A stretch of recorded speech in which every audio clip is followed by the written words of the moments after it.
Okay, the Bedford Township Planning Commission regular board meeting is called to order. It is 7:00 p.m., February 10, 2021. We'll start with the Pledge of Allegiance. Pardon me, George? Yes, that's about him. Okay, thanks. Let's stand and recite the Pledge of Allegiance. I pledge allegiance to the flag of the United States of America, to the republic for which it stands, one nation, under God, indivisible, and liberty and justice for all. Okay, Mr. Gaverick, do you want to do the roll call?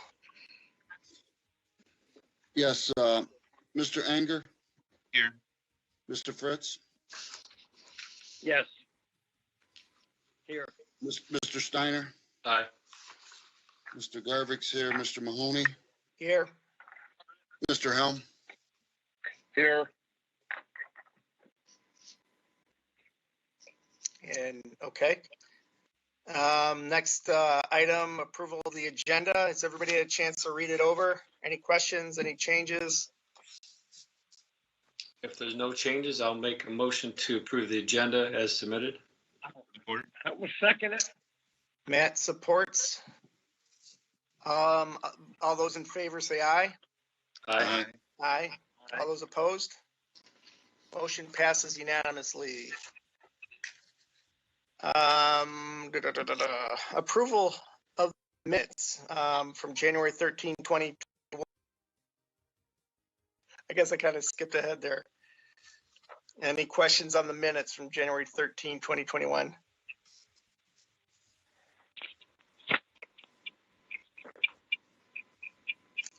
Okay, no comment. Is there a motion to accept the minutes submitted? We approve those. All right, I Mr. make a Fritz. motion that we approve those. Okay, Mr. Fritz makes a motion. Is there a second? Support. Matt supports. All those in favor say aye.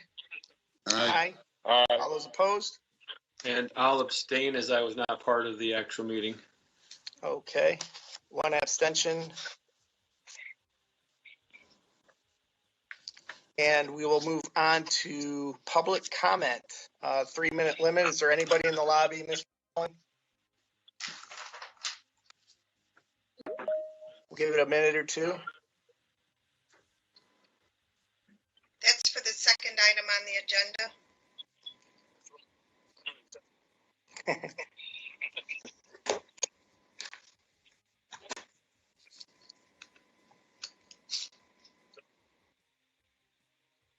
Okay, we'll move on to the next item, new business. Or do I have to make a motion to close public comment? No. Okay. New business, item A. Karen, can you go through item A? Yes, this request is for a sign waiver for Robert C. Lehman, Homerdale Avenue, Toledo, Ohio. The sign company is Graphic Signs. The contact is Kyle Young. The owner is Pinnacle Eye Group. 6650 Summerlin Lakes Road, Lambertville. On parcel number 580203190-07. It is C1 local commercial zoned. The applicant is seeking to install a 49.92 square foot wall sign, 4.75 feet overall height in a C1 local commercial zoning district on a newly constructed multi-unit building. Per section 419.22(7)(b), one wall sign for each unit located on the parcel is permitted, 2.5 feet in height and 50 square feet area, or 80% of the width of the unit, whichever is less. The applicant informed the planning department the proposed sign is for the main entrance and this use will be utilizing the majority of the building. We did include Exhibit A for your reference. Therefore, the proposed sign requires a 2.25 foot height waiver. Should any other units submit for a wall sign, the proposed signage would have to be submitted to the planning department, be reviewed, and meet the ordinance requirements, or submittal for a sign waiver would be required. The applicant is also seeking to install a monument sign with 44.13 square foot base area and 32 square feet of signage with an overall height of 8.28 feet, and to include an LED message board. Excuse me, Karen? If we could get everybody to mute because there's a terrible echo.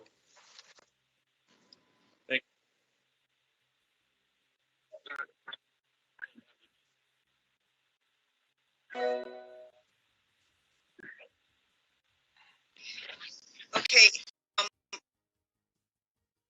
Identification for the multi-unit building in a C1 local commercial zoning district is permitted up to 50 square feet in area plus 50 square feet of additional area for decorative structure of the monument sign and 7 feet in height. Per section 419.22 states no flashing, moving, oscillating, or intermittent type of illuminated sign or display shall be permitted in any zoning district. Therefore, the Planning Commission shall determine how often the message can change so not to create safety issues by distracting passing traffic. Therefore, a 1.28-foot height waiver to allow an LED message board to be installed is required.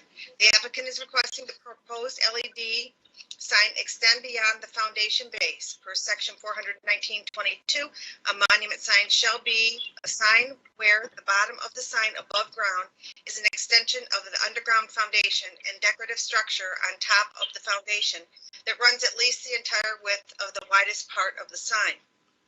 Therefore, the proposed LED sign requires a waiver on the requirement for the foundation of the sign to run the entire width of the widest part of the sign.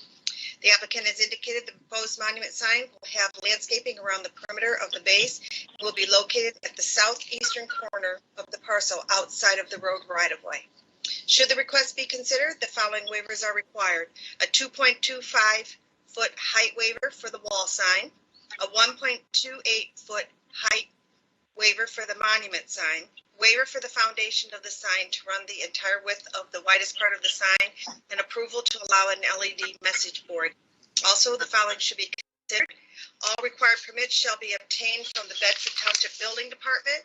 The applicant shall continue to maintain the entire perimeter landscape area of the base, no less than 2 feet wide, growing and in healthy condition, and the sign must be located outside of the road right-of-way in corner clearance.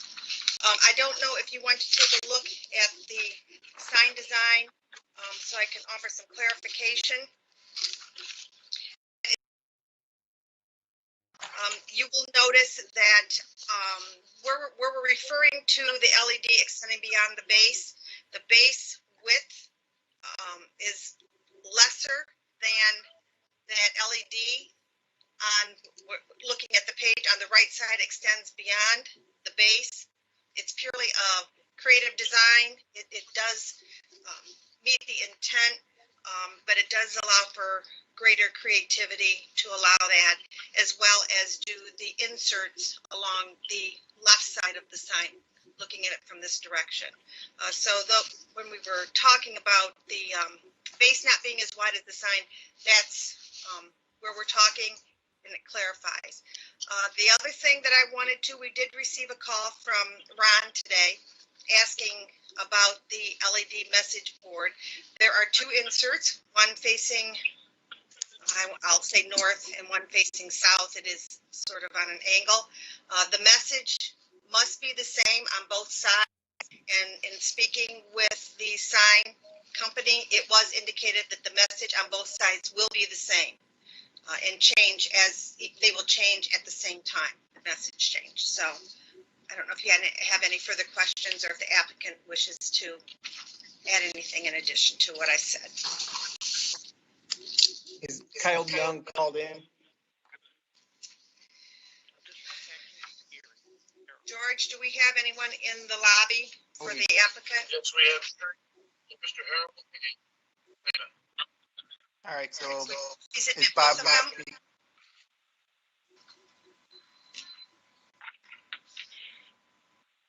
I'm here, yes. All right, is this Bob? Yes. Hey, how are you? Do you have anything you want to add to what's been read already? I just wanted to say that we've done the best we could to make it look proper and proportional and and look upscale so that it complements the neighborhood instead of detracts from it.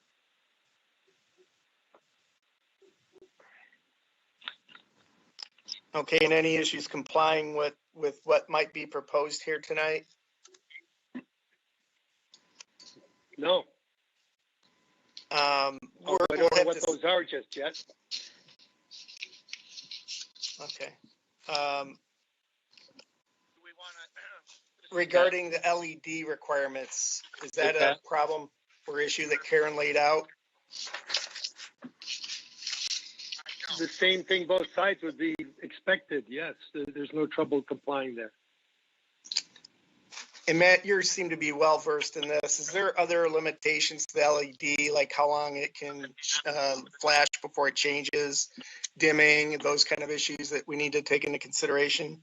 In the past, we've done 5-second intervals, no more frequently, and also to dim or turn off at nighttime. Dimming has been usual, just so it's not an eye distraction and then night light.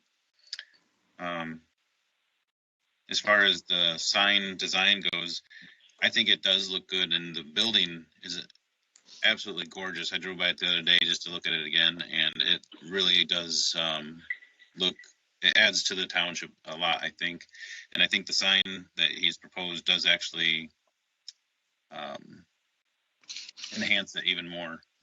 So I don't have a problem with the variance. I did see similar designs, like the old schoolhouse commons has a very similar design, and that one looks very nice. And I know we allowed that one to go a little bit taller than normal as well, especially for the multi-unit places. And it looks like the only thing that makes it a little bit higher is that little decorative side part of it. Otherwise, I think it would be about the right height anyways. Mr. Gaverick? Mr. Chairman, real quick, we need to advise the applicant that we're one member short. Okay. Dr. Lehman, you know that we're one board member short. We're waiting for an appointment from the board. Are you willing to have us vote on it tonight with one board member short? I don't know how that impacts anything, and I'm fine with moving it forward because I'd like to have it in place by the time we get occupancy in March or April. Okay. All right, Mr. Gaverick, did you have something to say? Yeah, I think, we've been struggling with this, and Karen can go way back, how long they've been struggling with trying to get a sign ordinance that's a little bigger. I don't have any issue with what Dr. Lehman wants there, and I think it does look good. I think our thing is safety, that it's not distracting, like Matt said, 5-second intervals, and at night that it's just dimmed, and I don't think it hurts anything at all. It's not going to take away from any other businesses like we talked about on when we did it on Lewis Avenue where Nick and Jimmy's and that is, or that would block another business. So I don't have any issues with it all. Okay, Karen? Yes, I would also like to add, that this building actually has 3 front yards. They have frontage on Secor, frontage on Smith, and then again, frontage on Summerlin Lakes Road. Their access is not going to be from Secor, nor is it going to be from Smith. It is going to be off of Summer Lakes Road. So we want to make sure that it is well identified to avoid any confusion with people visiting the site. The sign well identified, you mean, or what needs to be identified better? The sign to well identify the location. Existing patients will know how to make access, but we want to make sure that the site is well identified if they're coming from the south, to know to make a left for access, because access will not be off of Secor nor off of Smith Road.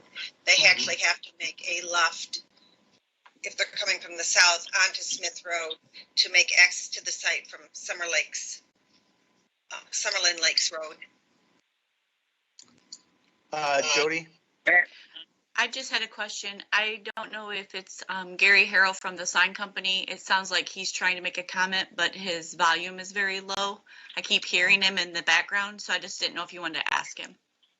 Sure. Gary, are you there? Can you speak up a little bit? Let me get you off speakerphone. That might be the problem.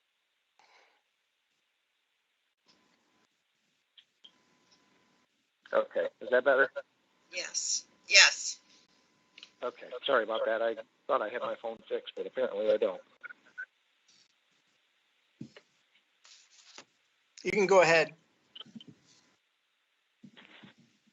Okay, no, I was just simply stating that that digital display does have the capability of dimming. It has a light eye that is controlled. As the sunlight goes down, it will adjust accordingly. Okay. And it does have the ability to control the 5-second, so that won't be an issue at all either. Okay, and can somebody clarify for me, there's just one business in this building, or will there be another one down the road? I'd like will to this share sign- with you that I have 5 suites available in this building. We're going to have an eye care place, an attorney, likely a coffee shop, a financial planner, and an accountant. So that's why I needed those 5 panels to at least have a sign that told people where they were. You're talking about wall signs on the building? No, Well, no, the wall, the monument sign that has 5 divisions. Okay, And that's Fair why enough. it kind of has to be a little tall because to fit all that on there. okay, And having the electronic sign will allow all the tenants to have some exposure to the traffic. okay. As far as the wall sign goes, I think it's a good design. It flows well with that building. It'll look nice in the corner, won't be loud and obnoxious. It's really well done. I'm okay with the sign as it's proposed here, but anybody else have any other comment? Yeah, Pat, this is Ron Fritz. Hey, Ron. I just wanted to comment. The sign is really nice, proportional. You know, it's a large building. Plus, also, I like the way the tenants will be there in the monument one. You'll be able to see that coming north or south. Yep. And I'm all for doing the variances, the 2 variances, and I have no problem with the LED hanging over a little bit. So it'll look nice there. And it fits the size of the building. Right. Any other comment? I have a Anyone wishes to make? quick question for Mr. Harrell.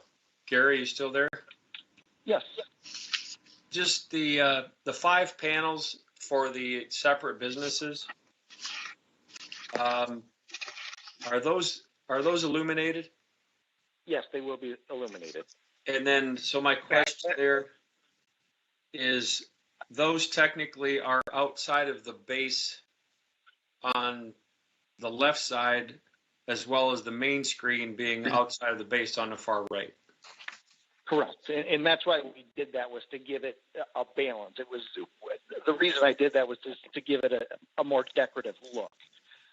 Understand that a lot of times when the digital signs are proposed, the ruling to have that within the base is a lot of these, especially inexpensive digital signs, you can buy just as a kit, and you can just bolt them onto an existing sign. Therefore, it gives it a not a very attractive look. This will have a very, clean finished backside. It won't be, wires, and it's not that. That's not what we're trying to achieve there. It was more of a decorative sconce is why we did that.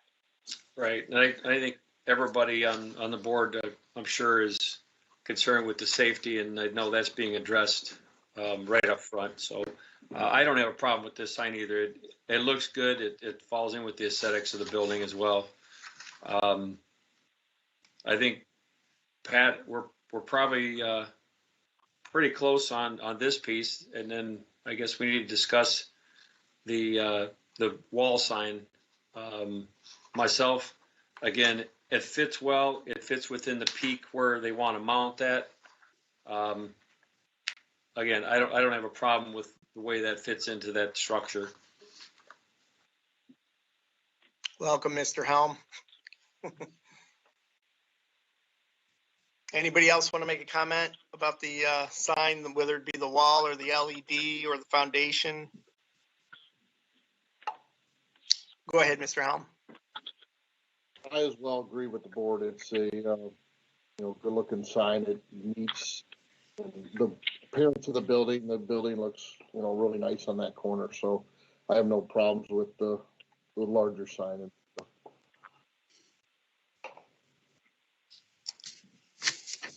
Okay, does anybody else have any concerns, questions for the applicants?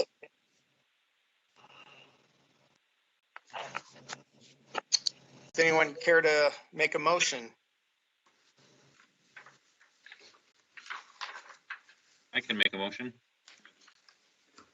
I make a motion that we approve the sign waiver for in a C1 local commercial zoning district for Robert Lehman on parcel number 5802031090007, otherwise known as 6650 Summerlin Lakes Road, Lambertville, Michigan. And that we would, the waivers would include a 2.25 foot height waiver for wall sign, a 1.28 foot height waiver for monument sign, a waiver for the foundation of the sign to run the entire width of the widest part of the sign, an approval to allow an LED message board, that the sign doesn't change any more frequently than every 5 seconds, that it would dim appropriately at nighttime. All required permits shall be obtained from Bedford Township. The applicant shall continue to maintain the entire perimeter landscape area at the base, no less than 2 feet wide, growing in a healthy condition. And sign must be located outside the road, right-of-way corner clearance. I second it. Okay, Mr. Fritz seconds. Mr. Guevara, can you take the roll? Yes, Mr. Helm, Yes. Mr. Steiner, Aye. Mr. Mahoney, Aye. Mr. Garvix, yes. Aye. Mr. Fritz, Yes. Mr. Anger, Yes. Motion passes unanimously. Thank you, Dr. Lehman. Gary? Thank you. Thank you. I appreciate it. Have a good night. Okay, second item on the agenda. Item B. Karen, do you want to review item B?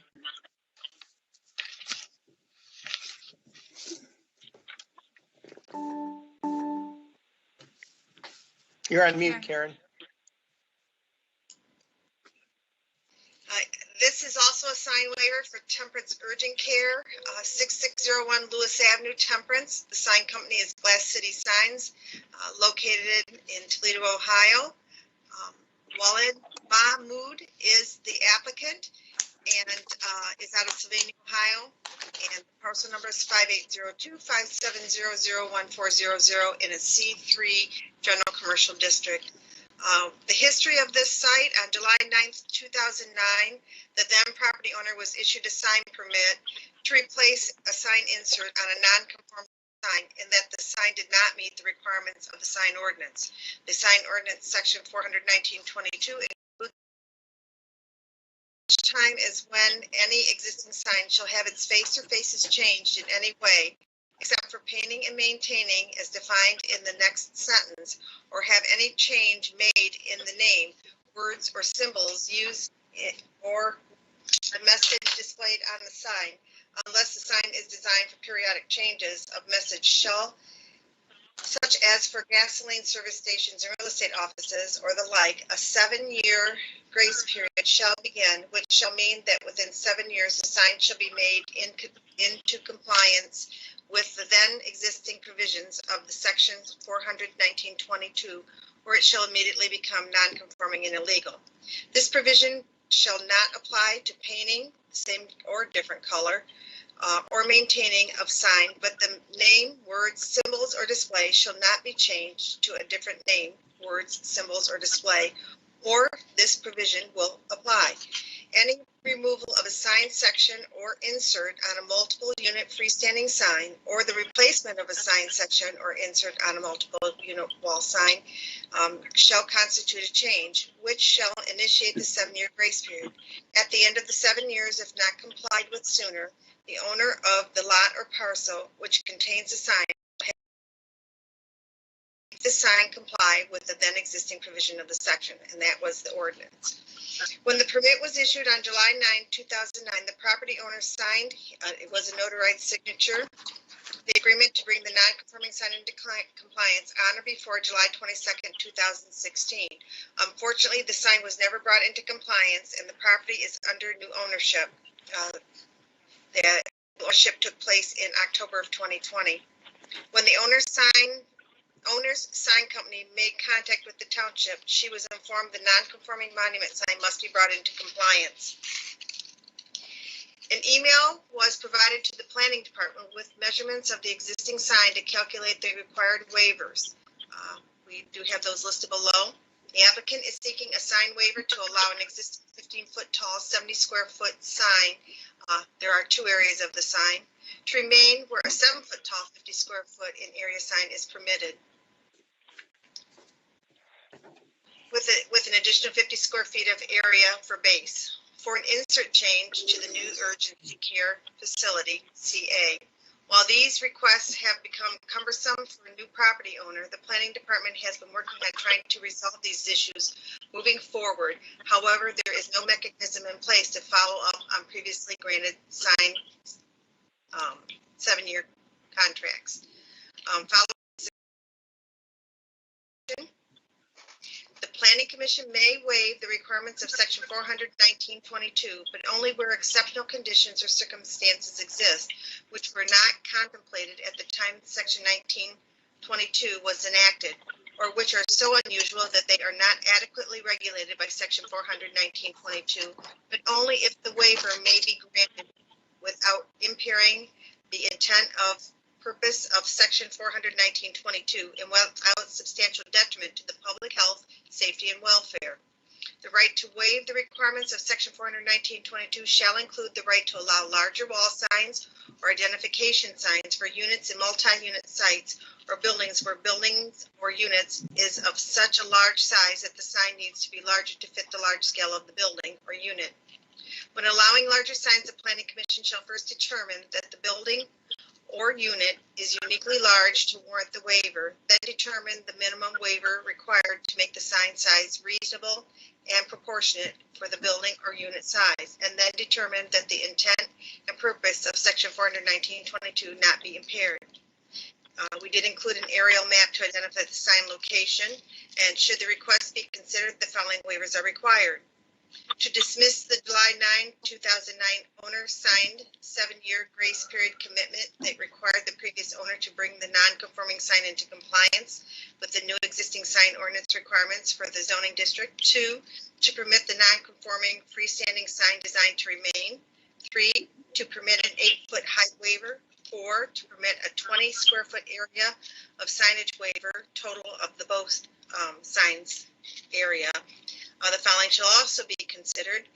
All required permits shall be obtained from Bedford Township, and the applicant shall continue to maintain the entire perimeter landscape area of the base, no less than 2 feet wide, growing and in healthy condition. Thank you. That's a lot.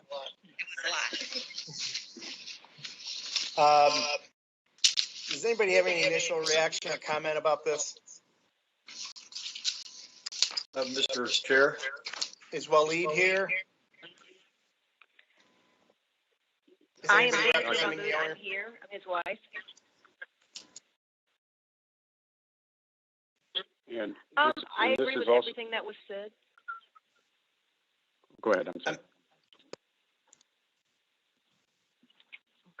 I just wanted to say that I appreciate you taking the time to help us with this matter, as this issue was not disclosed to us when we purchased this building. We appreciate any consideration in helping rectifying the situation. Pat, Yes, Pat, who's the person talking? it was Waleed Mahmood's wife. Should she announce herself and address? That's a My good name is idea. Jennifer Mahmood. And your address? And yeah, I have a question for her. All right, hang I on. can. Do you want to state your address, Ms. Mahmood? My home address? Yeah, Okay. if you don't mind. We live at 4508 Promenade Lane in Sylvania, Ohio. Excellent, thank you. Ron, did you have a question? Yes, on page A, it shows a yellow part base. I wanted to know if that was going to be somewhere down the road, another sign, or will that remain? No, sir. The yellow part that you see was just highlighted. It's actually an empty space. We have no plans to put anything in that space. It's just completely. That's what I thought it was, but then I saw the yellow, so I didn't know if that meant. No, she had highlighted it for us on that document as she was asking if we had any plans to put anything, an insert in there, and we do not. Okay, Ms. Mahmood, one thing I should cover first is that we are short one board member who hasn't been appointed yet by the township board. Are you willing to have us go ahead and discuss and vote on this tonight? Or would you like to wait until we have a full board? I'm willing for you all to discuss it. Okay, thank you. Anybody else? Mr. Graverick? Yeah, I don't have a problem with this sign. I guess the biggest problem I have is we haven't figured out as a board how to make this bigger. It's existing. I don't think there's any accidents. It's not an excuse. They didn't know this. I understand the law stated with the 7 years, but that's no excuse. But I don't think it hurts anything the way it is and changing all the brick and I personally don't have a problem with it. Mr. Steiner? You're on mute. Thank you. I'm going to ask Ms. Kincaid, do you by chance know what year that sign was built? Or when does anybody know when the building was built? I'm sure it's probably built around the same time. Jody, do you have any idea when the sign was first installed?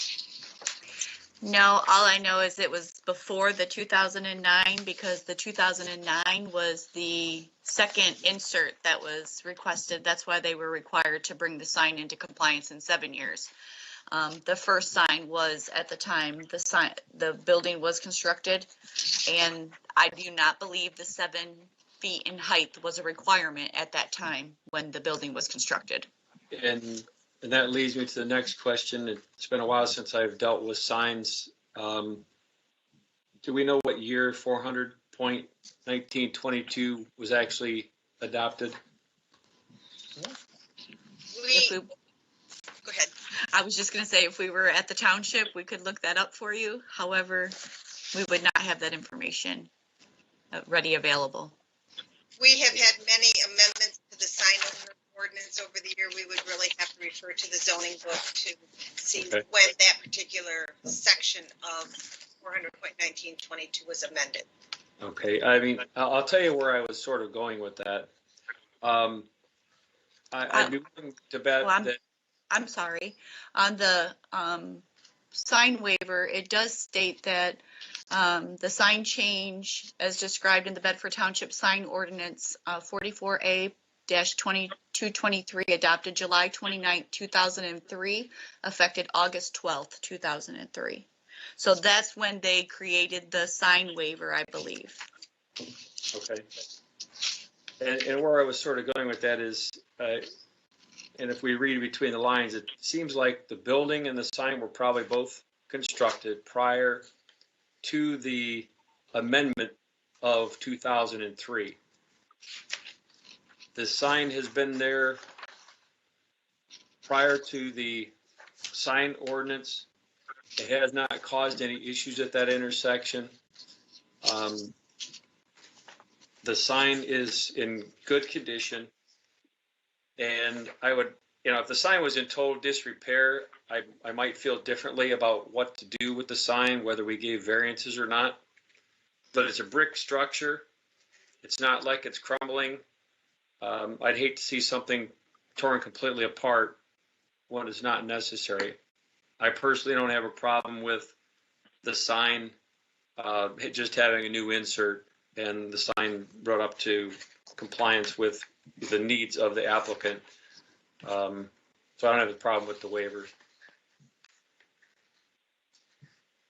Okay, I'd like to add on to Joe. I don't know that somebody who's buying a property has any way of finding out if there's a sign waiver that someone has to live up to. It gets buried in the, archives and they'd never know. Am I correct in that? Jody, Karen? Unless it's disclosed. And so this gentleman who signed that agreement, just like the other ones, they sign it and they sell the business and they move on, and there's no means of enforcement, research. It just blows my mind that we even bother having these done and have no mechanism for enforcement. And I doubt there's been any complaints about that sign on that corner. It fits in well. All four corners being commercial now. I think it should just stay as is. Go ahead, Mr. Goverick. Yeah, I think that's a good point, Pat, with, it's not hurting anybody. It's there. It looks good, and it might be a bigger eyesore. There's a lot of money in that sign. And I think the biggest thing that I look at, who does it affect and the danger of it and that type of stuff when we look at these waivers. So I'd hate to see something that we change and we go, oh my gosh, what'd we do? So, and I agree with you too, Mr. Steiner, on that brick and everything. It's very nice. So, I mean, you could make somebody tear it down and they could build something that fits within the ordinance, but it's aesthetically not pleasing. It's, yeah, it doesn't make sense. You wouldn't do that, Ms. Mahmood, would you? Not intentionally. Well, she won't need to if it passes. Okay, does anybody else have any more comments about the issue? I just want to say that I agree with that too, with proposed variances. It's not an LED sign, so, but it's big, and it does the same thing an LED would do just because of its size, and I have no problem with it. Like you guys say, I hate to tear down something that works totally fine, just to replace it to be replaced. And one thing to Karen and Jody, I do like, unless I'm mistaken, that's a new sheet we have for the sign waivers, correct? The application, is that a newer form? I believe it's the same. I believe it's the same application. I hadn't seen that one before. I'm just saying that's it, really informative. I don't know when they started using that, but that's the first one that I noticed like that. But yeah, I have no problem with that either. I think it should stay. Okay, any more discussion? Is there a motion on the floor?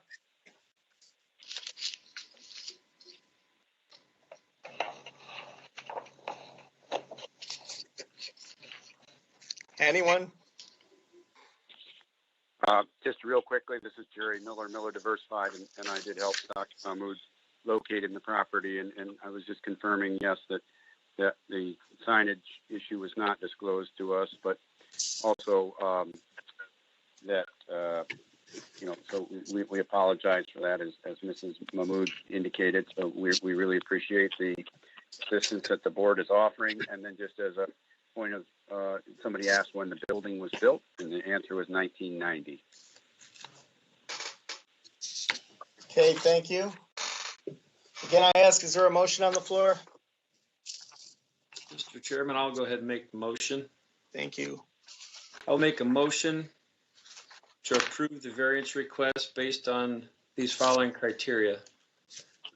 Dismissing the July 9th, 2009 owner sign notarized 7-year grace period commitment that required the previous owner to bring the non-conforming sign into compliance with the now existing sign ordinance requirements for the zoning district. Number 2, to permit the non-conforming freestanding sign to remain in its current condition, replacing the signs that are in place. No additional signage to be added in the lower section, which is now blank. Point 3, permit an 8-foot height waiver.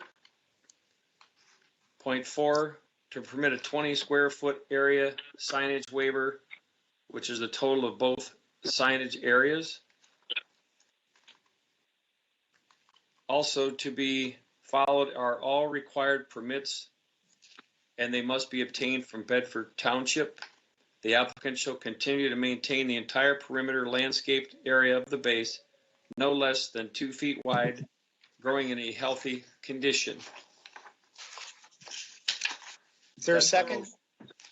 I'll second that. Mr. Fritz seconds. Mr. Guevara, do you want to call the roll? Can I have a question on the motion before we? Sure, go ahead, Ron. I just want to clarify, Sharon and Jody, on what it says to dismiss the July 9th, 2009 sign notarized 7-year grace period. My question is say they want to change that sign in 3 years, they will not have to start a 7-year grace period, correct?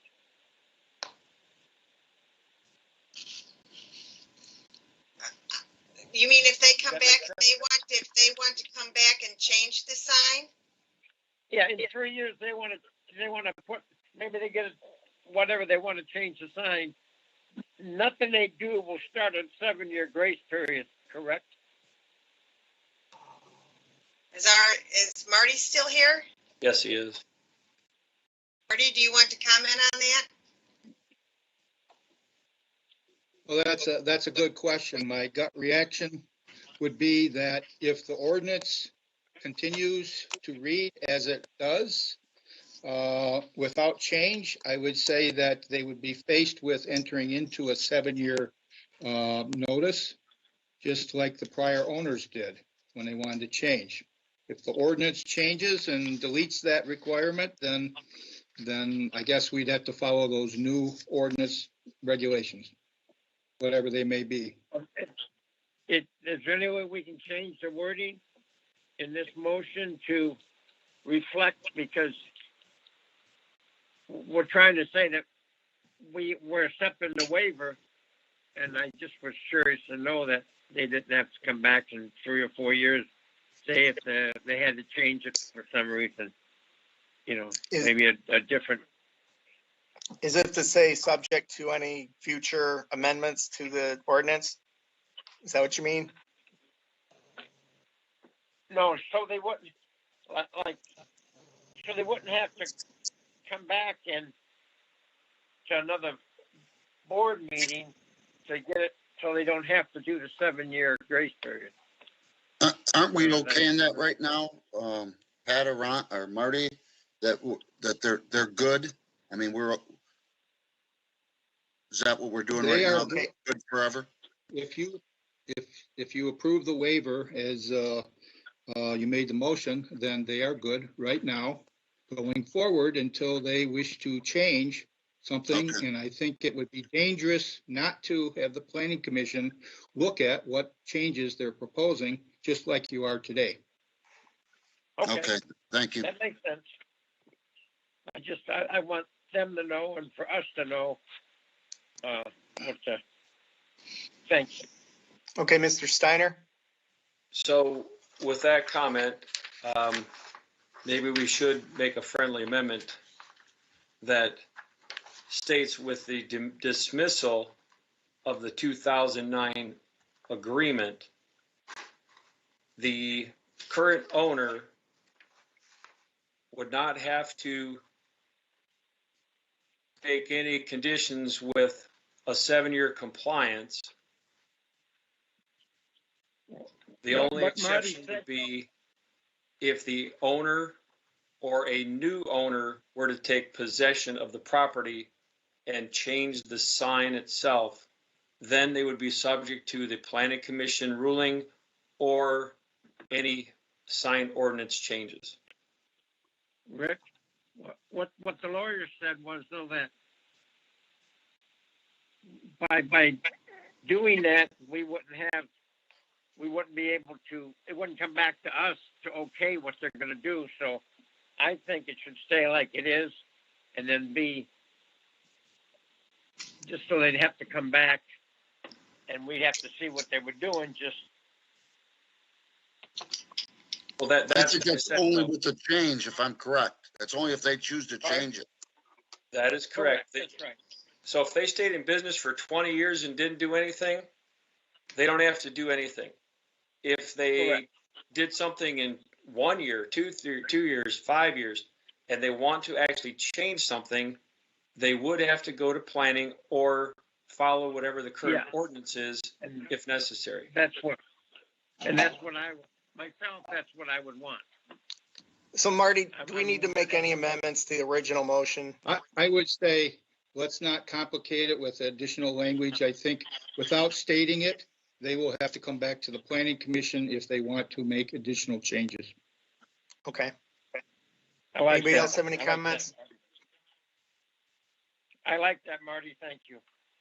Okay, so we had a motion by Mr. Steiner, and who seconded it? Mr. Fritz? Ron Mr. Fritz. Fritz?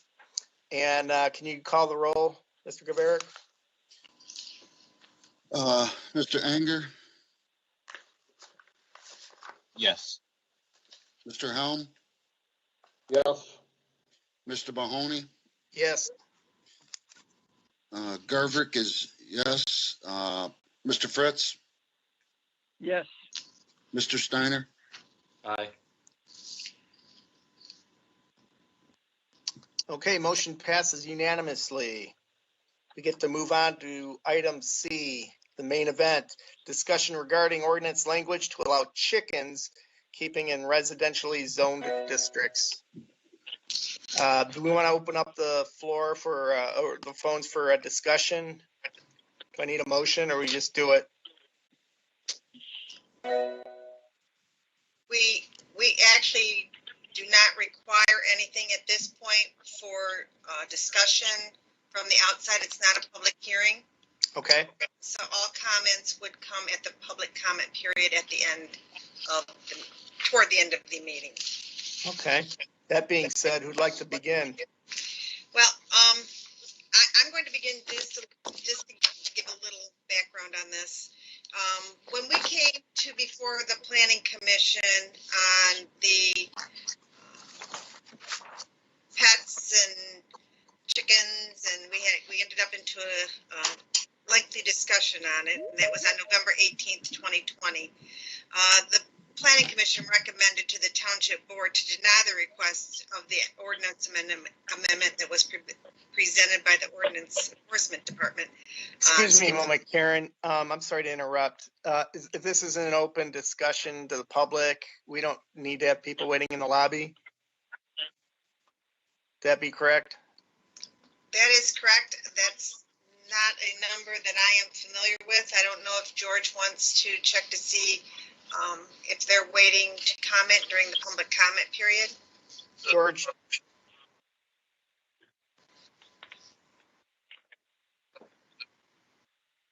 Okay, thanks. All right, so I'm sorry, continue, Karen. No, But- that's okay. Should we be, Marty, should we be even taking calls on this? This is not a public hearing. As we determined already.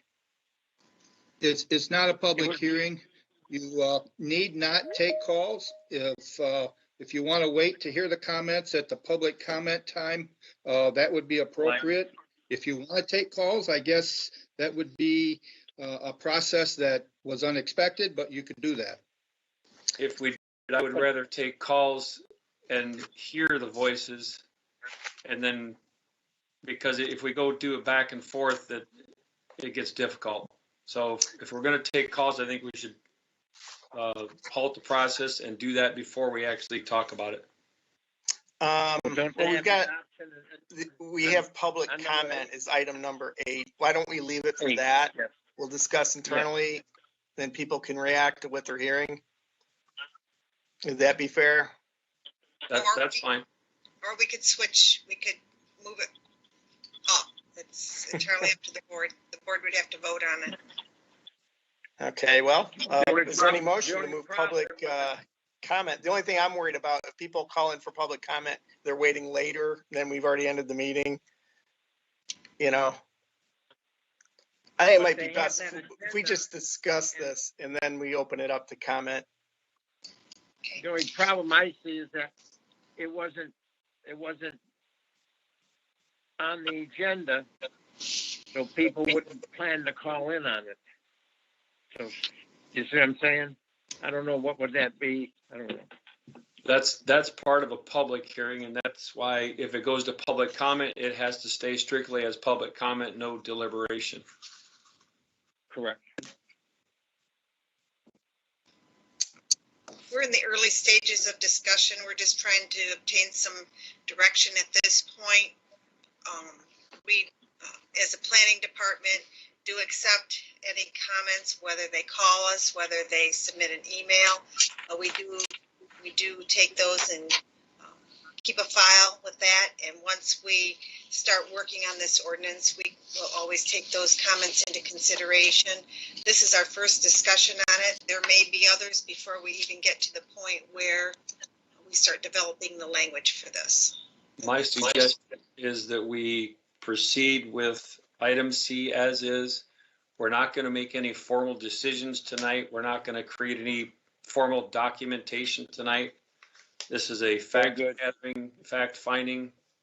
I think we should continue with C, and then if there's public comment afterwards, if they've got it, it'll be recorded, and that can be taken into consideration on future discussions. Okay, so that's what we'll do. We'll stick to the agenda, and Karen will just continue. Okay, again, on November 18th, 2020, when the clarification language was brought before the Planning Commission on the no poultry keeping other than an agricultural zoning district, the Planning Commission recommended to the Township Board that we look into amending an ordinance or creating an ordinance that would allow chickens, possibly allow chickens in a residential zoning district.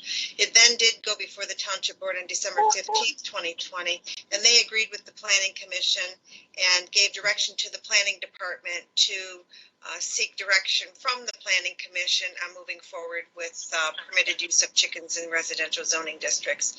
After reviewing several communities, there were a few items that the Planning Department was requesting for discussion and input from the Planning Commission to give us direction on how you would like to see us move forward with writing this ordinance. We have listed them.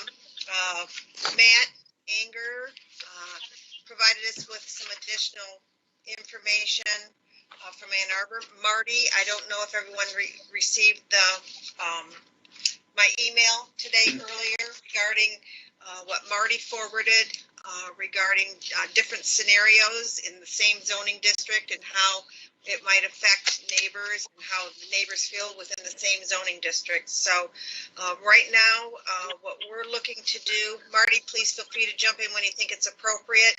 I don't know if you wanted to start off at the beginning with the GAMP and the right to farm that you sent, if you want to start that off from the beginning and then go with the direction, or how you want to go. Before you do that, Marty, you know, I started reading that document. Does it even apply here? Because that really is related to, you know, larger farms in a residential home, like 50 animals or more, correct? And at the end, it seems to conclude it's really up to the township what they want to do. Well, I guess it says, and we're talking about category 4, which is the higher density residential areas. Category 4, it pretty much says that these locations, higher density areas, are not generally acceptable for new or expanding animal operations. Now, they say animal operation, and like you say, a unit could be 50 chickens or more. But in general process by the Ag Commission that designs these is that these animals would not be appropriate in a Category 4 area, which is a higher density. However, it is possible if the local government ordinance provides for it. So there's an open door for Bedford Township to allow such animals in a higher residential district. However, that would want to design some pretty, I guess, detailed or strict controls.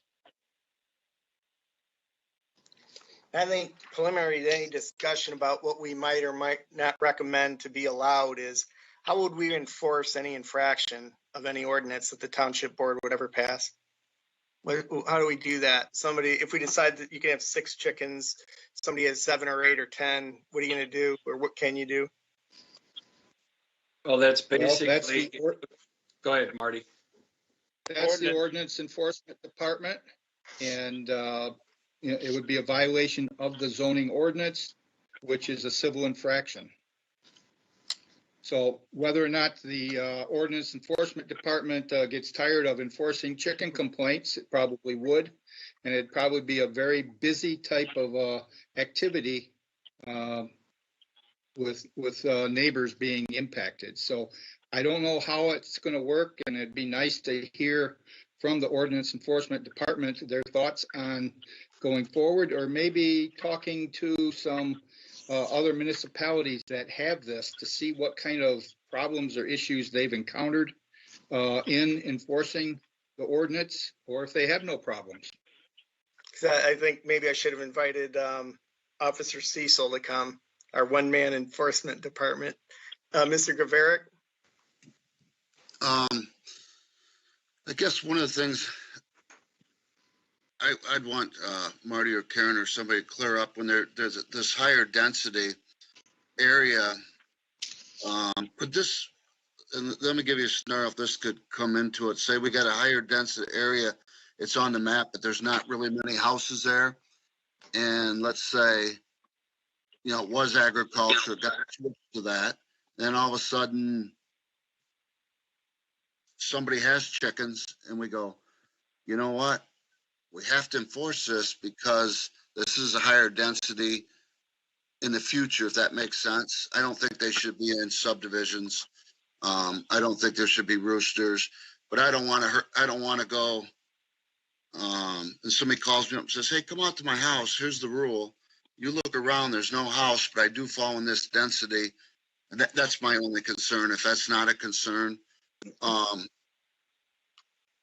if there is houses there it affects, I have an issue with it.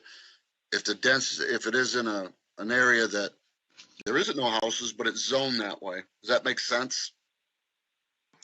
Well, the document Marty sent out kind of gives you some vague guidelines about how you define a dense area. And it says here, primarily residential, or if there are more than 13 non-farm residents within an eighth of a mile of the site, or any non-farm residents within 250 feet.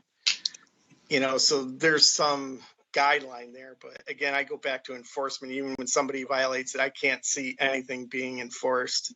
Mr. Steiner, I'm sorry, I should have called you. No problem.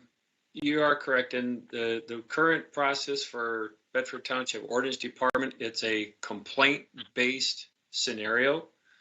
So they're not going to be driving around. They wouldn't be, going out looking for people to see if they've got a chicken coop or how many chickens they have, things like that.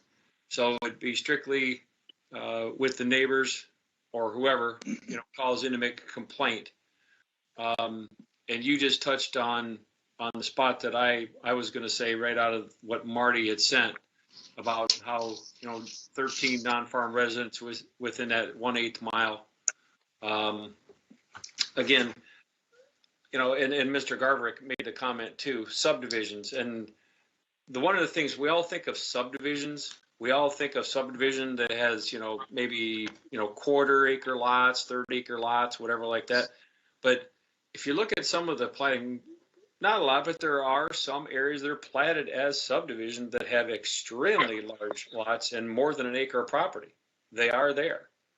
So, that's where I think whether you call it a subdivision or what, I think it's better clarified as a residential property with minimum acreage if we decided to ever go that route. I mean, the board could recommend to still do nothing and say there's no chickens permitted, period.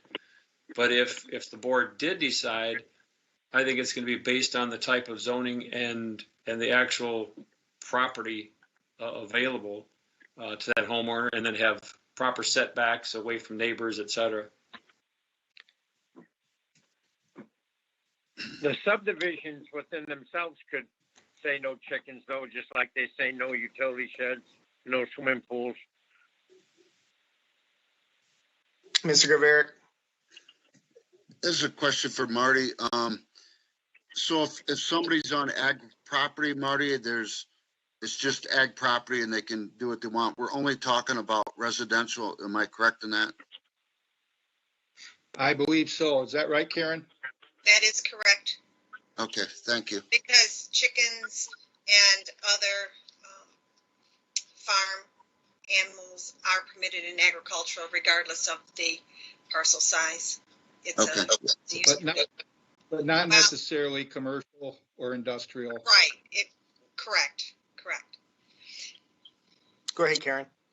I just wonder, since we seem to be all over the board right now, if we start with the numbering here and work our way down the list, so at least we're talking about the residential zoning districts that we may or may not want to include in the areas where we would permit chickens. For instance, RT is a two-family, so you're always going to have two-family. Well, not always. RT can be for a single family as well, but the zoning is for a two-family.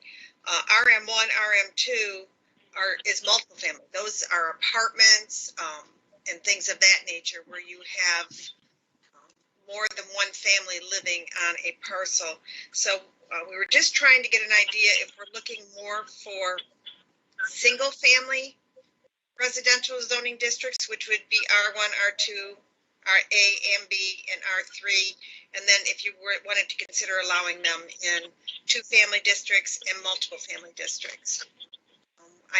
We're kind of trying to get an idea on where the board is leaning on the zoning districts to consider. Personally, if this were to be allowed in the township, I at the very minimum want to be what this GAMP suggests. There are no more than 13 non-farm residences within an eighth of a mile of the site.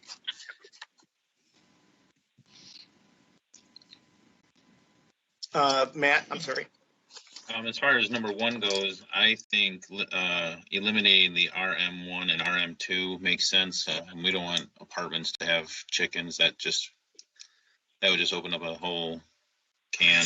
You'd have to get rid of RT also. Is that the one where it could have a single family though as well? Well, it's a two-family dwelling. It's two family. It can have one dwelling, and maybe we need to, if you want to consider the RT, if it is a single family, maybe we can add that language into an ordinance, RT unless otherwise developed with single family. Something like that, yes, because if it's multifamily, it's too close proximity to everything. I agree with that it should be single family, because the two families, there's not enough yard a lot of times, to have the chicken running around dropping stuff in other people's yards.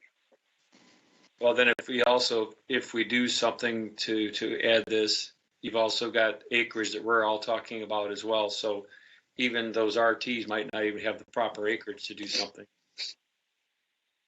I think acreage, besides, taking the RM1 and 2 out, I don't even think the RT would probably meet the acreage that most people, I think, would feel acceptable, especially when it comes to lot line requirements setbacks, et cetera. Whoever, who posted the city of Toledo ordinance? I saw somebody put, I got that off. Pat. Pat. Yeah, I Thanks, sent Pat. that out. I thought that was a real good one.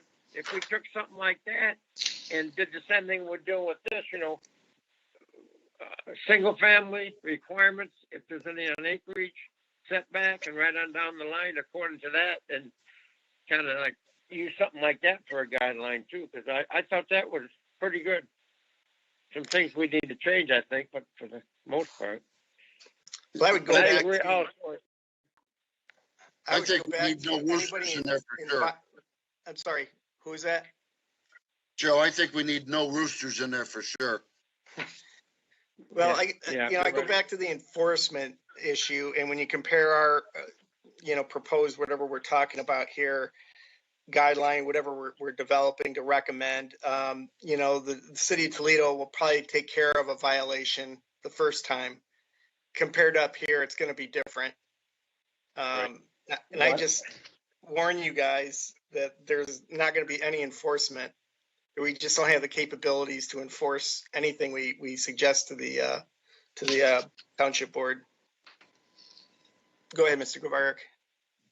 Hey, Marty, I got a question on this, and I don't know if you can answer, but let's say we pass something and they go to, house on Concy Road, it's residential, and they have them. I know the dog warden will not take any exotics, any chickens, anything. You gotta get rid of chickens by Tuesday? I don't know. I just wonder, does that open up a can of worms? Like Pat says, this has been here forever. I don't know if we got 3 cases, of this, but, I'm just thinking out loud. I was wondering, what do you do with them? I don't need no more chickens at the zoo, so. Well, I think the goal of the ordinance enforcement department is to get compliance. So saying that, I believe they would have to be reasonable to give the allowed or reasonable time to get rid of the chickens, and if they want to get them removed from the actual site. So there's going to have to be some discretion to the ordinance enforcement department in how they address the situation when the situation arises. They're going to have to evaluate it and address it. I don't have an answer for any of this. I mean, it's just like, I wonder if it's going to open up a bigger can of worms is all I'm saying. I really don't know. I think honestly, I thought Toledo's rules were too simplistic. They've got an enforcement arm that we don't have.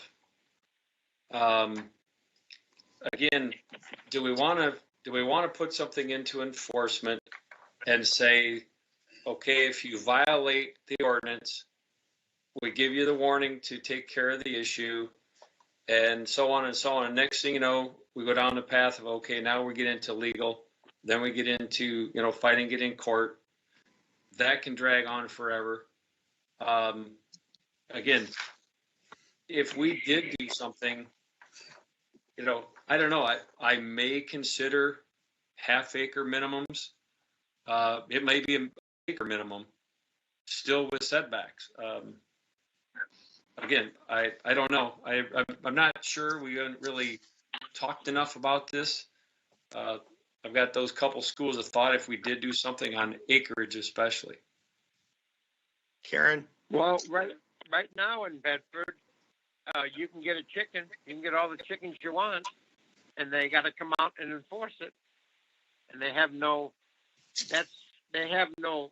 ordinance guide to go by. And I thought that's why this was. Well, no, the ordinance says that you can't have chickens. In residential. Right. In residential, you cannot have chickens at this point. Karen? But it's the same thing. If they get them out there, then you got to get the ordinance people out there, and then It's a one-man show right now, correct? I thought there We've were got three two people in ordinance. One full-time, one part-time, to be clear. Is that what we're talking about? Two part-time. Two part-time. Okay. Yeah, total of 3 people. I don't know what hours they work. You know, I sense that guy is struggling enough as it is, and you throw one more thing to enforce on his plate. Karen, I'm sorry to interrupt. Go ahead. No, that's okay. I just wanted to, when we're considering acreage and looking at subdivisions,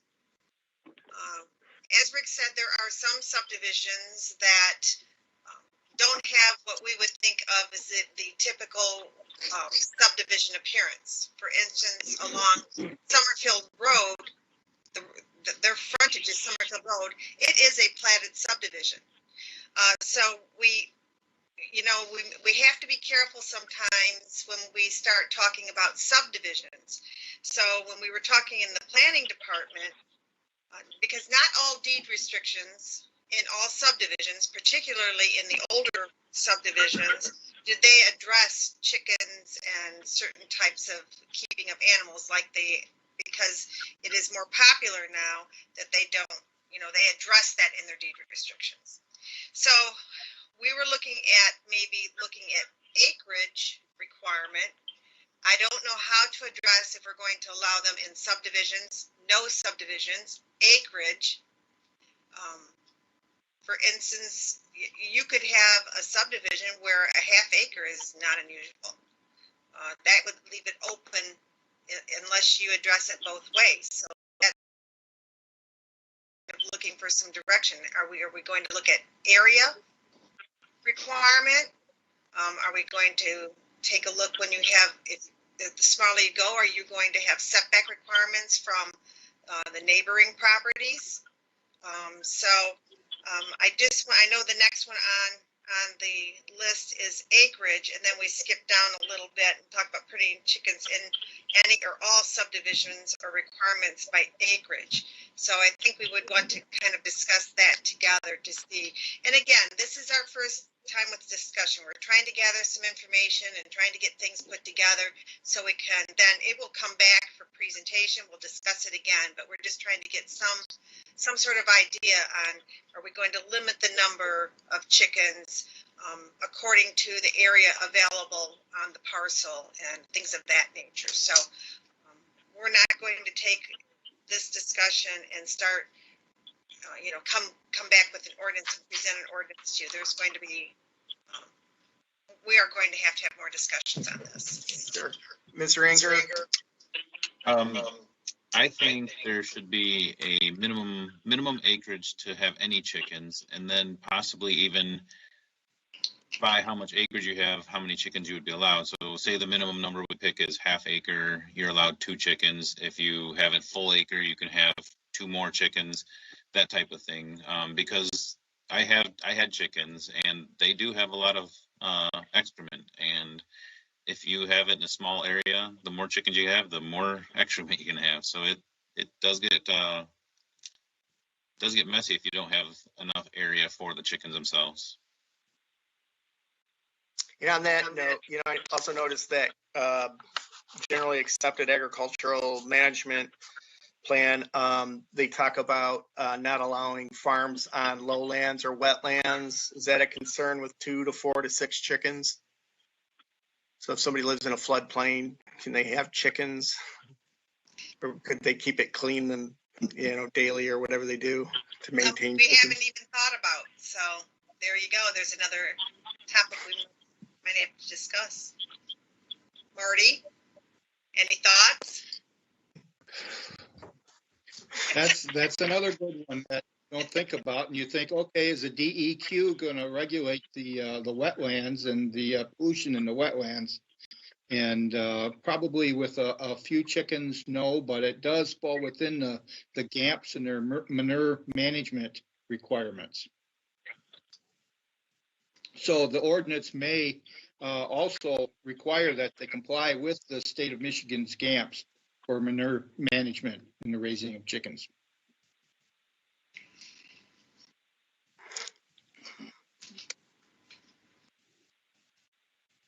Ron, any other thoughts? No, I like I said, I thought of taking something like the Toledo one and tweaking it for with our acreage and amount of chickens and all that stuff. But I like what Karen's got right here. We should be going down this step by step, I guess. That's what she asked us to do, you know.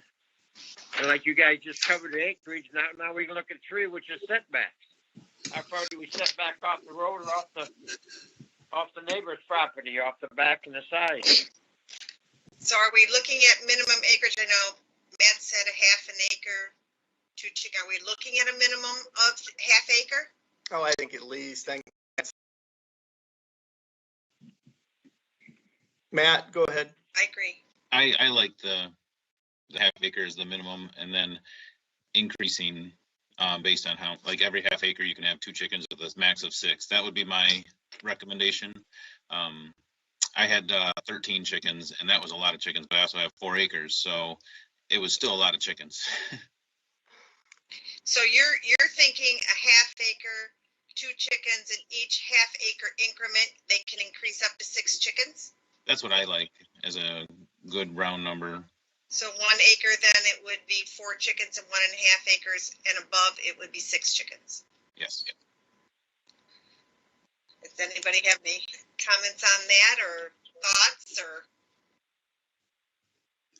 I'm probably gonna have to withdraw on this because that's my chicken is my service animal, and I'm used to I really like a 4-piece with coleslaw, so I'm not sure I can. I haven't had a Popeye chicken sandwich, but.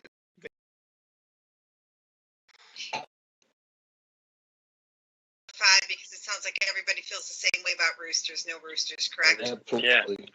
No roosters. So we're Mr. Helms, you have personal experience with that roosters? Well, I did, but they're gone now, so.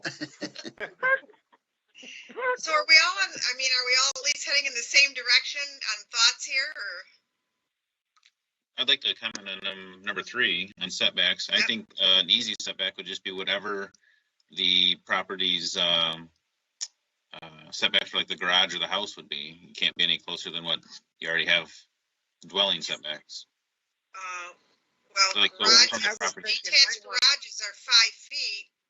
Yeah, some garage. Accessory structures, are 5 feet, but your home, depending on your zoning district, the minimum is typically 8 feet, 10 feet. R3 is less. That's 5 feet is your minimum. So, so maybe just take a number instead then. So it just depends. Yeah, the other matter. I got a question. Go ahead, Ron. I got a question for Matt. Matt, with your amount of chickens, how far away, if you live next to them, if you didn't want chickens, would you have to live off of that setback, not to smell them? I never So, smelled you're them. gonna have to have a pen for them. So I never smelled them, but Maybe your neighbors did. unless I was in the coop itself. But my nearest neighbor's Yeah. 400 feet away from me, so. But that's what I'm saying. The coop, if the coop is right on the property line, you know, and you didn't get out every day. I could only smell the coop when I was in the coop. What was that, Matt? I didn't see the one in Ann Arbor yet, but the one in Toledo, you know, you had to have a coop that other animals couldn't get in, like foxes and skunks and all that other stuff to get the chickens. And then you'd have to have so much area for them to run on, and it would have to be fenced in, and so on and so on. That's the only reason I like the Toledo one, because it had some guidelines you can go off of. Yes, if you don't have an enclosed structure, they will be eaten and you won't have any chickens. I learned that the hard way. Jody? I also wanted to just say that in the planning department, we spoke on the setbacks and also maybe looking at requiring the coops to be in the rear yard.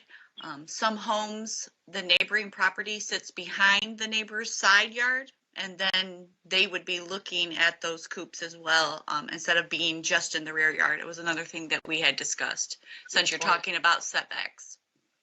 Joe? Are we,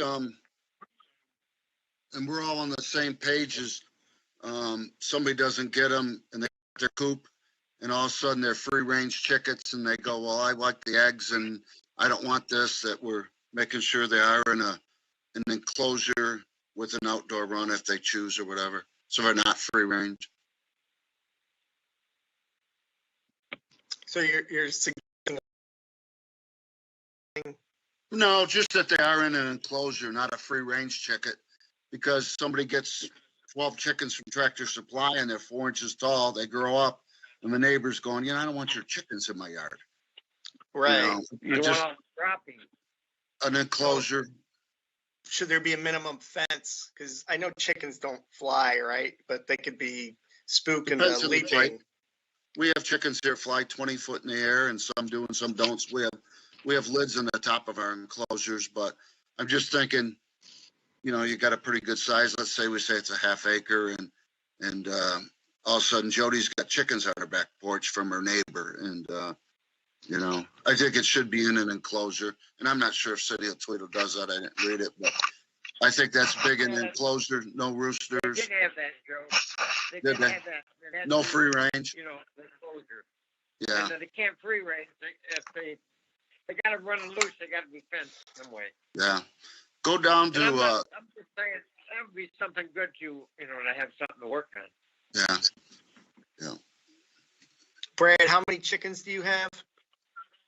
I don't have any chickens. Okay.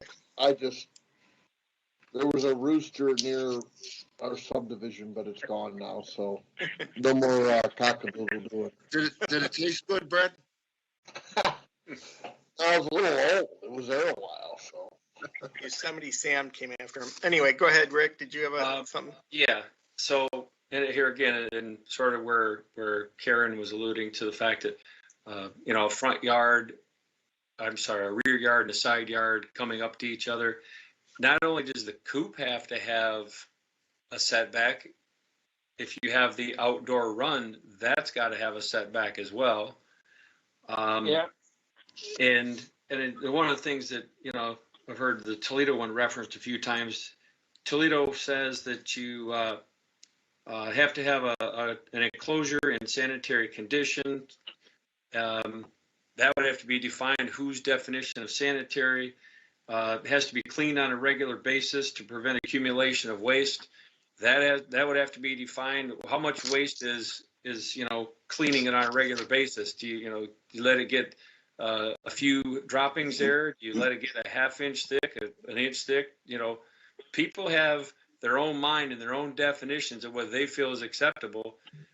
And again, I think it's pushing that ordinance nightmare of how do you enforce this stuff? And again, I admit it's going to be a call complaint basis, but still, it is very difficult for an ordinance officer to make some of those decisions without a full definition. One of the things, I know Mr. Cecil had argued on other issues that, well, if it doesn't say I can't do an ordinance, that means I should be able to do it. That's what some people argue. But if it doesn't state in an ordinance that you can do something, the ordinance basically is saying you can't do it if it doesn't tell you can do it. So we've got to make sure we don't put him in that position either when it comes to enforcement. Agreed.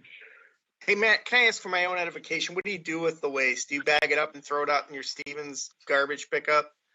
You recycle it, use it on your property? What do you do with it? I spread it out in the 4 acres. It's never been, we only clean it out maybe twice a year. And it never, like I said, you can only smell it if it went in the coop itself. So like a westerly breeze into the neighbor's yard, you wouldn't notice it? I wouldn't notice it standing outside the door of it. I had to be in it. Okay. But they also had 4 acres to free range. So there wasn't a lot of excrement in the coop itself. Okay. Because I'm in agricultural zoning. And I have a fenced in yard. Yep. May I ask how large was your coop for your 16 chickens? Because reading Toledo's, I don't know, to me it just seems They don't require much. Unreasonably small. The coop shall allow at least 1 square foot per hen. That seems small to me. That seems I think we Very read somewhere that it's 2 square feet per hen is ideal. Our chicken coop was huge. I made it big enough to hold like 80 chickens, but I only had the max, I think, was 16 in there. But they were free ranging within their coop. Yeah, really. Well, Well, you they did actually go into our neighbor's yard, and he mentioned it. So I put a fenced in with a bird net over top, so they couldn't go anywhere from my property. So we did end up doing that. So the total area that they had was probably 20 by 20. So that 80 chicken coop was actually also your doghouse. It is for sale, by the way, if anyone's interested. It's about 8 feet tall and 6 feet wide by 8 feet wide. See, that's the other issue as a neighbor, you're thinking, what does it take for a chicken to leave my yard and go into the next, like that lady who submitted that letter of complaint about the neighbor, they were cute and fun. It sounded like at one point, and then the chickens started going crazy on their deck. Yep, started coming on That's their what my neighbors property. told me. So I'm sure that is not an uncommon thing, right? No, they in fact at first they liked the chickens, but then they started getting on the deck, and that's when they asked for me to keep them and contain. And as being wanting to be a good neighbor, we obliged and put up fencing. And like you said, you were also in ag, and we're talking residential now, which is smaller. Which is also easier to fence in. I fenced in 2 acres of my property. Well, it does sound like you did the right thing. I just can't see people. I'll just tell you a quick story about how I made the mistake to reply to somebody who was complaining about the dog ordinance, how there's a limit on large-sized dogs. And she went on about, well, I have 6 and it's my right and I'm going to do it. She called me a name. And I just said, no need to be rude. I'm just explaining the ordinance to you. If you have 6 dogs, you're in violation of the ordinance. And if you don't like the ordinance, get the ordinance changed. But there's a reason why there's a limit. But there's going to be people out there who feel they have the right to do whatever they want because they own the property. But they are going to do that. There's always a challenge. Yeah. There is always a challenge. So it's like a few people ruin it for everybody. You want to do it the right way. And that's the real shame of it. Did you want to say something, Ron? No, I didn't. Okay. No. Anybody else have any other comments for now or anything else to discuss? Have we kind of looked at setbacks? Do we know what we're going to do with setbacks? But I think, yeah, setbacks are important. Acreage is important. All these things are being brought up. I thought a fence would be important, a minimum height. I honestly think 10 to think 15 feet would be a good setback. 15 feet? I think Karen's looking for a number, right, Karen? Well, just some direction, just to start. Minimum. Start, so we can at least discuss it again with some numbers and see what everyone thinks, so. I personally Did think we 15 decide feet on is good. acreage? Did somebody say something about a half acre or? Didn't you, Matt, Yeah, it say was two chickens per half acre. A full acre, you could have 4, 1.5 acres, 6. You got that, Karen? I do have that written down. Do we top it off at 6 or do we allow it to incrementally increase as acreage increases? Because we have residential districts, residential parcels, I should say, that have 5, 6, 7 acres. They're more rural, but they still are residentially zoned. I can't remember if it was I think the gentleman called in at the planning commission when we were discussing the language, and then his wife called in at the township board level. And they have, I know that they talked on it, knowing that they have more than 5 acres of residential property. So, I mean, do we cap it at 6 or do we allow it to incrementally increase with acreage? Well, he's going at the rate of 2 chickens per half acre. You could probably just stick with that, right? I would say. Joe? I mean, I just think if somebody's got an acre and they can only have 4 chickens, really not worth it. I don't think it hurts if they have 4 or 8 on that much land. They usually want to do it for eggs, not for eating the meat, but some will raise these chickens that are that they butcher 8 weeks, and they're not going to want 4 chickens. I don't think it affects anybody on a piece that large. And I don't know, do you get into, that just opens another thing. You go to Tractor Supply and you could buy meat chickens, and we used to do it all the time as a kid growing up, and you'd buy 25 meat chickens, but they were only there 8 weeks, and we took them to Brisky's and had them butchered, and we knew that it was, so, you know, is it a laying chicken long-term, or is it a meat chicken? And I'm just thinking out loud. I don't really know, but nobody's going to go get 4 chickens. And like, you know, we have chickens here. The only way you're going to smell it is if you go in the coop. So I don't think that's the issue. I think the issue on the small sizes. I got a problem with somebody in small residential, not big residential. I do like the idea of acreage, but I think 2 per half acre is a little tight. I don't think it's going to affect anybody. But yeah, what if somebody's raising them for 4-H, or I don't know. I'm thinking out loud. This to me is like the sign ordinance that they've been trying to fix for 12-something years, 20-something years. And I wish the sign ordinance would get fixed, and I wish this was it's kind of crazy. I'd like to know too, how many complaints have we had from the ordinance department in the township? I mean, is this Karen or Marty or anybody that they know? In the last year, we've had 2 complaints, or 2 complaints in the last 8 years. I don't know that answer. Ron, did you have something? No. Okay, sorry. Karen? I can't give you a number, but I do know that there have been complaints. And when I say a number of times, I don't know exactly. Is that something maybe we could check on? Sure. How about can we issue a license for a fee, and the fee goes directly toward the ordinance department? Well, that we they hire don't do a permit now. What's that? I mean, like fence, you don't get a permit to do the fence. You just do the fence according to how the rules are, and then if it's okay, then they don't even have to bother with it. But I guess if you wanted to bring more money. Well, I'm just thinking about the added enforcement and what that's going to cost. So people can have chickens on their property.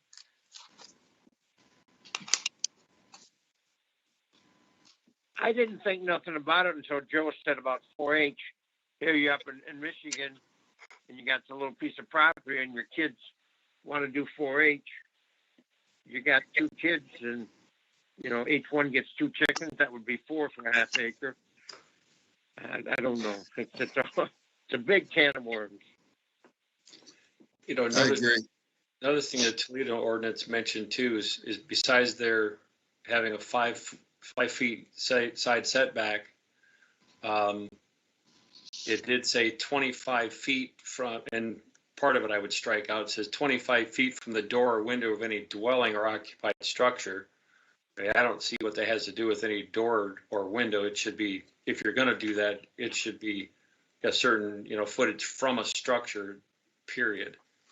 I think if maybe that was so you didn't have to look at it. But again, close enough to the door, you'd see it. But again, if you're going to do it, again, we've got to look at those rear lots that are butting up to those side lots, where you could get into that distance issue. Sure. Joe? I think we got some good discussion, and maybe we'll look at some other stuff from some other townships. I like what Rick's saying and Pat's saying and everybody, but how many complaints we do have. They should have that log, Joe. Okay. So I think we got a good start here, and I like Karen, what she said. I didn't realize some of the subdivisions are big lots, but they're still called subdivisions. They're plotted. So it's just there's a lot of things that go into this instead of rush into it. But I think that's just my opinion on it. And going down the list, what about on-site sale of eggs? I'd say no to that in residential areas. In agricultural, yeah, they can do it. You I know, agree. slaughtering of chickens. I agree. Marty, is there something we have to take into consideration with sale of eggs, even if it is in a residential zoning district with respect to?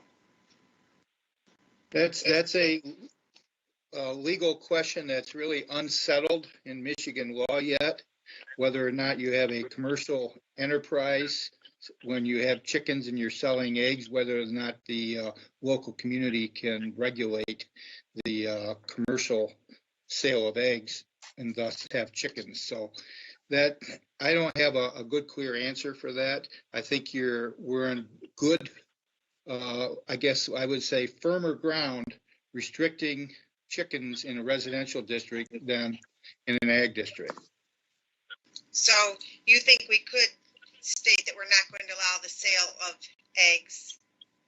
I think we can state anything, and I think since it's in a residential district, that would lend more credence to a defense. I can't say that we're going to prevail because it's unsettled law, and we don't want to be the test case in the appellate court system. Right, we don't. Yeah, that'd be similar to, say somebody that's running that doesn't have a lot, but it does have some traffic. That's a violation in a, residential subdivision, plotted subdivision area, regardless of size. Be the same way if somebody sells eggs and if they have, people that come on a regular basis because they know they'll have eggs every other week or every week, you do have a traffic flow. So I think that would partly regulate that.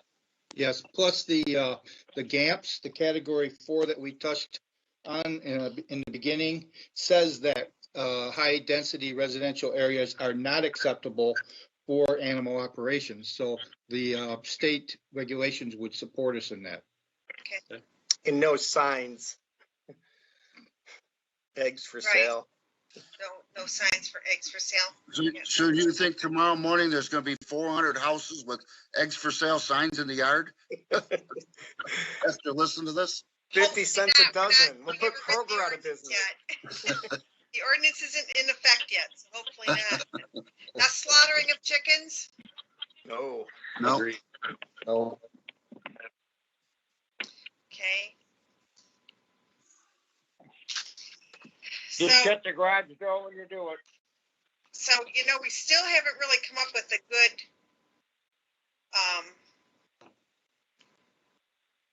acreage that, are we making the minimum a half an acre for sure? I would like that. I have no problem with that. Okay, and then what about in subdivisions? My subdivision, I have larger than a half an acre in my subdivision. I think I don't have a problem leaving the word subdivision out and going with acreage. If you are in a subdivision and you have the right acreage, it isn't affecting your neighbor. If you have a subdivision like Summerlin, it is affecting your neighbor. So if you put the acreage, you don't have to, if Karen wants 6-8 chickens there and you're not, because I think somebody will come in there and go, I've raised chickens forever. My neighbors don't complain. They like them. They're in a coop, but your verbiage says no subdivisions. And I just think that's a little, So limit it at a half an acre and go with that then. I think it's I don't know what everybody else thinks, but I think the defer to Marty's. subdivision word gets you. I Well, defer to Marty's.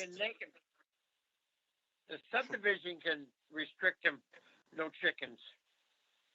Just like they do no outbuildings or swimming pools, Yes. Well, Karen's not in a, yeah, but Karen, you're in a subdivision, but you don't have no association, correct? Well, we have deed restrictions. Oh, but do you? back when my subdivision was developed, the thought of having chickens was not popular back then. So, there was enough rural area within Bedford Township that I think people that wanted chickens didn't even think about moving into a subdivision. But now it is very popular, and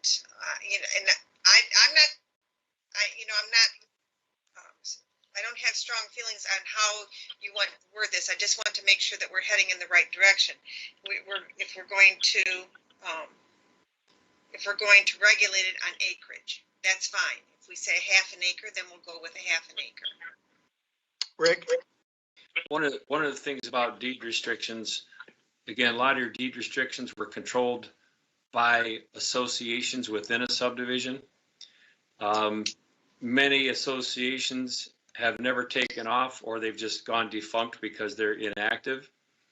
And when that happens, then the only way to enforce it would be the homeowners would actually have to take up legal action against the offending party, because if it's a deed restriction, the township does not have authority to do anything because that was a builder's deed restriction. The only time the township has any authority is if it's actually in an ordinance. Correct. Ordinance enforcement does not enforce deed restrictions. Matt? I think we just go with the half acre, not the subdivision restriction, because I can guarantee you my one dog is way more disruptive than the 13 or 16 chickens I've ever had were to my neighbors. And, you know, dogs are allowed in everyone's yard, but those chickens, they just, every once in a while, they make a noise when they lay an egg. Yeah, again, I like to defer. I like everybody to look at what Marty had sent out about definition of category 4 sites are locations that are primarily residential. That is, there are more than 13 non-farm residents within an 1/8 mile of the site, or any non-farm residents within 250 feet. And that kind of addresses the density issue that some people might be concerned about. Correct.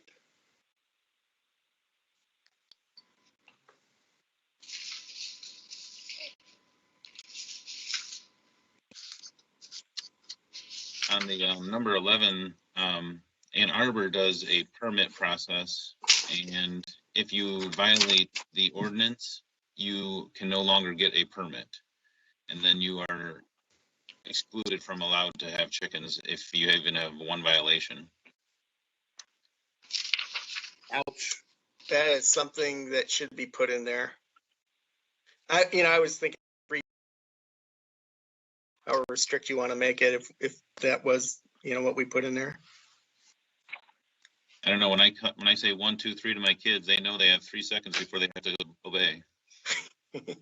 So you're saying that no matter what, whether you had 1, 2, 3, 6 chickens, you would have to get a permit, and is there also a fee associated with getting a permit if you did that?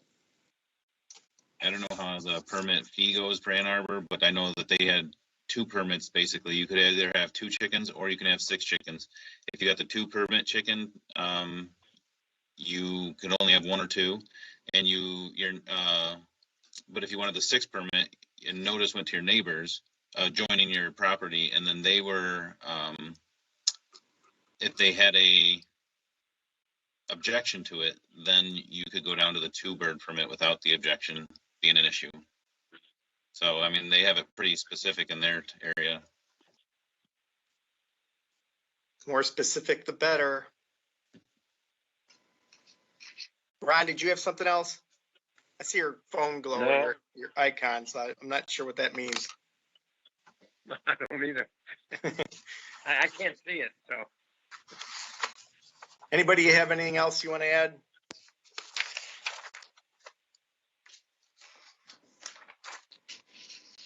Okay, we don't need to vote to close the discussion, do we? No. Okay, so we'll move on to item 8, public comment. George, is there anybody in the lobby? Then hang on. Okay. They flew the coop. They flew the coop. We're gonna put that in the minutes.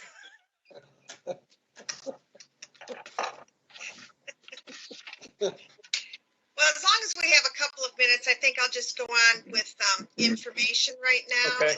While we're waiting. Okay. Right now, we do not have anything scheduled for the 24th, which is our next scheduled meeting. So depending on if we get something in before Tuesday of next week, we are closed on Monday in observance of President's Day. We may be canceling next week's meeting, or excuse me, the 24th meeting. So, Okay. I recognize that 989 numbers. That must be up near Saginaw somewhere, right? You want to take that call? Okay, go ahead. State your name and address, and go ahead, and you have 3 minutes. Yeah, my name's James Worley. I'm at 7052 Telegraph Road. Okay, go ahead. So I want to say that where I live, I have about a half an acre. I have a business next door to me. I believe they're like a trucking company. The neighbor on the other side of me is about 250 feet from where I used to have my chicken coop before the ordinance guys came out about 2 years ago and informed me of the ordinance, and I got rid of them. So I just wanted to, say a few things. As far as the limit is 2 bird, a half an acre. With like what Mr. Gabrick said, most of the coops they sell at Tractor Supply even for $200-300 are meant for anywhere from 4, 6, 8 chickens. And they're only about a 4x4 square of area, so not a lot of space. I just feel like limiting it to 2 birds at a half an acre. I feel like you could work with a little more there. I like the concept of having 2 essentially. That way you're given the option, and your neighbors are given the option to things. As far as what Mr. Steiner said with the sanitary, whose idea of sanitary is it? I would just say that the state law has, their GAMS and stuff for the sanitary conditions, and I think that would be a good fallback for how things need to be kept. I know on my property I had about 12 to 16 chickens, and like I can't remember his name, the gentleman in the middle of the screen, said they're not super smelly until you're inside the coop. Other than that, I agree, no roosters. Roosters can be loud. I had a few while I was here that phased in and out. I know Mr. Steiner mentioned and Mr. Mahoney mentioned enforcement. Obviously, the local dog people you'd call for normally for the dogs don't take in chickens. But I feel that falls back to where it does now. If Mr. Cecil has to come out and tell somebody to get rid of their chickens, you would be in the same boat now as you were then. And at least if you allow people to have 2, 4, or 6 chickens, certain people that only have that many now fall into compliance, and that'll be less for Mr. Cecil to worry about, and he can focus his efforts more on the people that have more and are still breaking the ordinances. Okay, is that all you have? Yeah, I think that pretty much covers it. Okay, thank you, Mr. Worley. Yep, thank you. Okay. Go ahead and state your name and address. Hi, my name is Steve Rosnowski, 9316 Jackman Road. I previously spoke to you regarding the chicken ordinance issue, and my wife is the one who spoke at the township board meeting where the decision was ultimately made to move forward with drafting an ordinance to allow chickens on residential parcels. First off, I just want to thank you for recommending that the ordinance be drafted to allow chickens. I was very encouraged by that direction. I'm calling in today to provide a little additional input as you move forward with drafting a new ordinance. There are, as you noted, several municipalities which have ordinances that allow chickens in residential areas, notably both City of Toledo and City of Ann Arbor allow 6 birds per lot. While I agree that an ordinance like this makes sense in more urban and populated areas, please just keep in mind that Bedford Township is not a city and it is not a monolith. I would encourage you to look at rules which afford a little greater latitude to larger parcels where space is not an issue. You mentioned higher density, but I think that misses the larger point of our community is not all high density. Mr. Anger had mentioned that he has 4 acres. I have more than that, and I have a residential property. And so, in the previous meeting where this was discussed, you noticed that horses are allowed on parcels over 5 acres. There are a lot of published guidelines available. You noted the GAMPs, but also USDA, NRCS, and others regarding chickens. But suffice it to say, the space requirements for chickens are substantially less than for horses and even for dogs. In my personal opinion, there may be a threshold, say 2 or 3 acres, over which you could even just allow chickens in the same way you do for egg parcels. In fact, this is probably the simplest and easiest ordinance to enforce. If anything, I could see that reducing the oversight and workload needed by the ordinance department. I guess at the end of the day, I would just ask that you keep in mind the goal of the ordinance, which is to reduce undue burdens on neighbors. As I mentioned last time, the ones that come to my mind and the ones that you had mentioned today were noise, odor, and trespass from birds that are not penned in. I think these can be addressed without super stringent requirements on the number of birds, and would prefer to see an ordinance that focuses on potential issues rather than just picking a number that sounds right. I would just end by saying that a proposed ordinance to allow chickens is something I support and is important to myself and my family. If at any point you'd like any further input, I would be more than happy to discuss this with anyone and be involved in the process. So with that, I just want to say thank you for your time. Thanks for your comments. Obviously, you know what you're talking about, so it's good to hear from you. Anybody else in there, Mr. Welling? You know, wait a minute. Should we move to close the open discussion?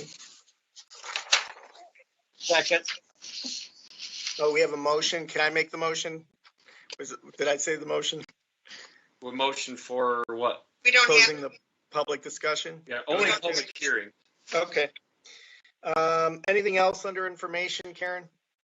not from myself. I don't know if Jody has anything in addition or anyone else. Nobody else? Commission, staff comments, anybody? I'm good this evening.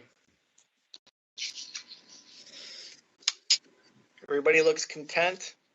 Any motion to adjourn? I make a motion, we adjourn the meeting. Any second? I second it. Ron Fritz seconds. All those in favor say aye. Aye. Aye. All those opposed? Meeting is adjourned. Thank you, everybody. Thank you. Thank you, everybody. Have a good night.